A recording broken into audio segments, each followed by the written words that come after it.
देखिए, अभी स्ट्रेटजी क्या रहेगा वो तो पब्लिकली तो मैं आपको बता नहीं सकता हूँ। बट हमारी जो अपनी रणनीति है वो तैयार है। और नक्सलिज़म 2019 में भी था, तब भी हमने इलेक्शन कराया। और 2022 में आपको पता है जो पंचायत इलेक्शंस हुए थे, स्वाभिमान अंचल में पिछले 2 डिकेड्स 20 साल से इलेक्शन नहीं हुआ था।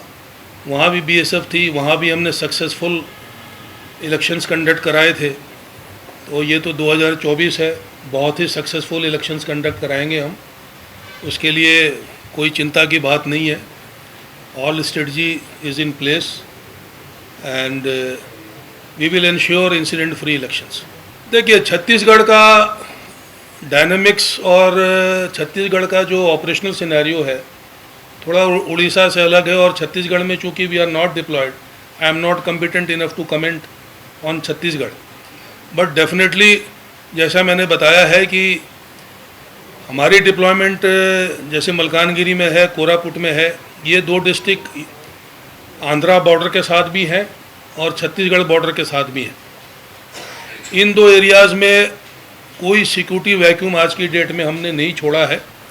All security vacuums have been adequately plugged. और छत्तीसगढ़ बॉर्डर तक और आंध्रा बॉर्डर तक हमने सीओबी इस्टेब्लिश किया हुआ है। तो हमारे इलाके में उनका घुसना अब संभव नहीं है। तो छत्तीसगढ़ इलाके में ही है। अभी कल भी एक एनकाउंटर हुआ है, आपको पता है, कांकेर में। उसमें भी एक नक्सल मारा गया है और एक हमारे पुलिस के एक जवान है वो शहीद हुए हैं। तो अभी एक्शन तो छत्तीसगढ़ में है और इधर आंध्रा साइड में है। हमारा जो इलाका है वो हमने बिल्कुल क्लियर रखा। बालीगुड़ा में, हाँ, बालीगुड़ा में अभी हमने 26 फरवरी इस साल हमारा पूरा डिप्लॉयमेंट पूरा हो गया है। जो लास्ट टाइम आपको बताया गया था, हमारी एक बटालियन जो है वो एडिशनल इंडक्ट हो चुकी है कंधमाल में। जो पहली बटालियन थी वो फूलबनी में इंडक्ट हुई थी और अभी जो बटालियन है वो बालीगुड़ा में इंडक्ट हो चुकी है। उसका इंडक्शन अभी 26 फरवरी को पूरा हो चुका है। नहीं, इलेक्शंस में देखिए जो सीएपीएफ है, इसका मैंडेट है, इसका रोल है, वो बहुत क्लियर है। तो हमने तो फ्री फेयर इलेक्शंस करवाने हैं। हमारी जो ड्यूटीज़ हैं वो इलेक्शन कमीशन ने तय कर रखी है, उसी के अंतर्गत हम बूथ्स पे जाएंगे। उसके पहले जो मूवमेंट है, जो डिप्लॉयमेंट है कंपनीज़ का, वो ऑलरेडी प्रोसेस में है। प्री पोलिंग एक्टिविटीज़ होती हैं और एक पोलिंग डे एक्टिविटीज़ होती हैं। तो प्री पोलिंग एक्टिविटीज़ में हमारी कंपनीज़ और सीआरपीएफ भी है इसमें। We have already started dominating and sanitizing the area. तो इलेक्शन से पहले जो एक डोमिनेशन का और जो एरिया को सैनिटाइज करने का जो कोशिश होता है वो ऑलरेडी शुरू हो चुका है। And we will ensure and we hope कि the election will be absolutely free and fair.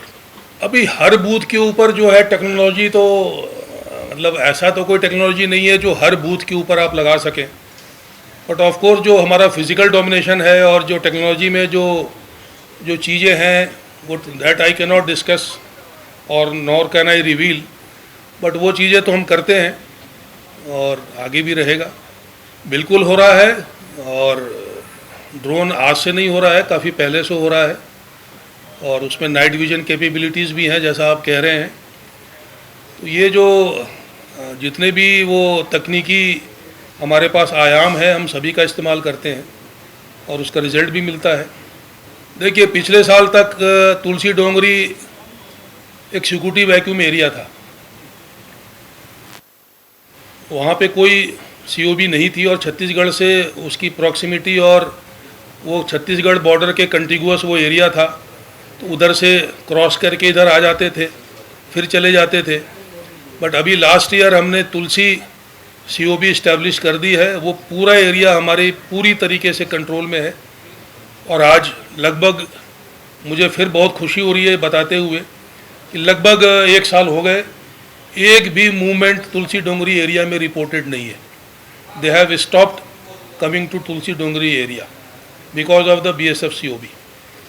Election भी होंगे वहाँ पर, हमारी ऑलरेडी COB इस्टेब्लिश हो चुकी है और पूरी सुरक्षा दी जाएगी, और उसके पहले, इलेक्शन से पहले सुरक्षा की जो भावना है वो भी पैदा की जाएगी। देखिए, इसमें दो चीज़ें हैं। मलकानगिरी, जैसा आपको पता है, जो कट ऑफ एरिया था, स्वाभिमान अंचल जिसको बोलते हैं, वो पूरा लिबरेटेड जोन था, और आंध्रा उड़ीसा बॉर्डर जो जोनल कमेटी है उसका ये हेडक्वार्टर होता था। तो जो एरिया नक्सलियों का हेडक्वार्टर होता था और पूरे स्ट्रेंथ के साथ वहाँ वो थे, उन्होंने बहुत सारा सामान, बहुत एक्सप्लोजिव और सारा बहुत कुछ उस टाइम का भी उन्होंने वहाँ पे दबा के रखा हुआ है। BSF आने से they had to flee away from the area, but वो डंप जो वो गाड़ के गए हैं, जो कैरी नहीं कर पाए हैं, वो अभी भी उसका रिकवरी का सिलसिला जारी है। एक तो वो है। दूसरा ये है कि उड़ीसा में अब उनकी फाइटिंग कैपेबिलिटी उतनी है नहीं। आज की डेट में उनके पास जो सबसे पोटेंट वेपन है या जो मोडस ऑपरेंडाई है वो ID लगाना है। उसमें उनको कम से कम नुकसान में ज़्यादा फ़ायदा हो सकता है, तो ID लगाने का वो प्रयास करते हैं। तो ये जो डंप रिकवर हो रहे हैं वो पहले के डंप हैं, और जो IDs वो लगाने की कोशिश करते हैं वो हमें सूचना मिलती है, तो वो भी रिकवरी होती है। इलेक्शंस के लिए अभी जो हमारे जो BSF की जो डिप्लॉयमेंट है, इसमें 35 कंपनी है, 35 कंपनीज ऑफ BSF उड़ीसा में। ऑफ कोर्स BSF जो है वो सबसे ज़्यादा जो सेंसिटिव एरिया होगा और मोस्ट नक्सल प्रोन एरिया होगा, BSF वहीं पे डिप्लॉय होगी। First priority is BSF with any government.